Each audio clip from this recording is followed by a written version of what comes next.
Bueno, nik Aitorrek baino gehiago daramatik Gaztolan, 5 hilabete nituela sartu nintzen hemen, eta egia zen, esperientzia asko izan ditut, gehienak onak, gogoratzen ditudanak, ez da, azken finean gure memorian gertakizun onak bakarrik geratzen dira, eta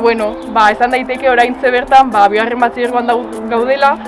urte nahiko garrantzitsua eta batez ere nekatsua da, baina hala ere suposatzen dut klasean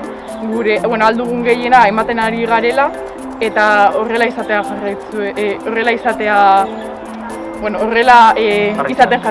gustatuko nuke. Ni lehenengo hezkuntzan sartu egin nintzen, lehenengo mailan, lagun batzuk nituen, baina urtea pasa ziren heinean lagun gehiago nituen, maisu berriak ezagutu genituen, egoera berriak, materia gehiago, bakarlan gehiago, egoera desberdinak bizi izan ditut, eta azkenean urte honetan bigarren batxilergoan gaur ja, eta horrelako egunak ospatzeko aurretik lan asko egin dugu, prestatzeko, baita ere ikasteko, bakarlanak, eta baina azkenean dagoena dau eta gazteak izan da guztirako denbora dau ikastolan ondo pasatu, etxean ikasi lagunekin egon eta gainera ikastola ondo prestatzen dugu bigarren batxilergo hau, gero selektibitate ondo joateko selektibitate.